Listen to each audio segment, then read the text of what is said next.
AP BJP తరపున పోటీ చేసే అభ్యర్థుల జాబితాపై ఎటో తేల్చకుండానే ముగిసింది బీజేపీ హైకమాండ్ కోర్ గ్రూప్ సమావేశం.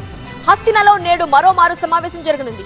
ఈ తరుణంలో టీడీపీ అధ్యక్షుడు చంద్రబాబు ఓ ప్రైవేట్ కార్యక్రమంలో పాల్గొనేందుకు ఢిల్లీ వెళ్తూ ఉండడం ప్రాధాన్యత సంతరించుకుంది. ఢిల్లీలోని బీజేపీ ప్రధాన కార్యాలయంలో పార్టీ హైకమాండ్ కోర్ గ్రూప్ సమావేశం జరిగింది. సమావేశానికి ఏపీ బీజేపీ చీఫ్ పురంధేశ్వరి, మాజీ చీఫ్ సోము వీర్రాజు హాజరై ఏపీలో బీజేపీ తరఫున 175 అసెంబ్లీ, 25 లోక్సభ నియోజకవర్గాల్లో పోటీ చేసే అభ్యర్థుల జాబితాపై చర్చించారు. జాబితాపై ఏ నిర్ణయం తీసుకోకుండానే సమావేశం అసంపూర్తిగా ముగిసింది. అర్ధరాత్రి దాకా సాగిన చర్చల తర్వాత పురంధేశ్వరి, సోము వీర్రాజు చర్చల వివరాలను తెలిపారు. మరోసారి సమావేశం కావాలని నిర్ణయించామన్నారు.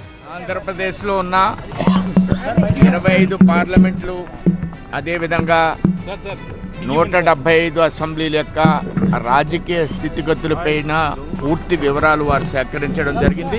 వాస్తవమైనటువంటి రాజకీయాలతో ముందుకు వెళ్లాలనేటువంటి ఒక అంశాన్ని ప్రస్తావిస్తూ పూర్తిగా అధ్యయనం చేసి వారికి ఒక నివేదికను సమర్పిస్తారు. టీడీపీ, జనసేన, బీజేపీ పొత్తులపై అధిష్టానం చూసుకుంటుందన్నారు సోము వీర్రాజు. దగ్గర ప్రస్తావించినటువంటి అంశాలు అన్ని పార్లమెంట్లు, అన్ని అసెంబ్లీలు అనేటువంటి అంశం మీద ఆధారంగా వారు మాట్లాడడం జరిగింది. పొత్తులు అనేటువంటి అంశం పెద్దలు నిర్ణయిస్తారు. మరోవైపు టీడీపీ అధ్యక్షుడు నారా చంద్రబాబు నాయుడు ఓ ప్రైవేట్ ఛానల్ కార్యక్రమంలో పాల్గొనేందుకు హస్తిన వెళ్తున్నారు. ప్రస్తుతానికి ఆయనకు బీజేపీ హైకమాండ్ నుంచి ఇంకా ఎలాంటి అపాయింట్మెంట్ ఫిక్స్ అవ్వలేదని తెలిసింది.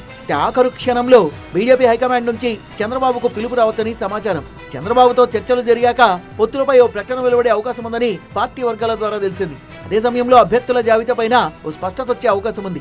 చంద్రబాబు నిన్న ఉండవల్లి నివాసంలో జనసేన అధ్యక్షుడు పవన్ కళ్యాణ్ తో చర్చలు జరిపారు. గంటన్నర పాటు సాగిన సమావేశంలో పొత్తుల అంశంతో పాటు త్వరలో ప్రకటించబోయే అభ్యర్థుల జాబితాపై చర్చించినట్లు తెలిసింది.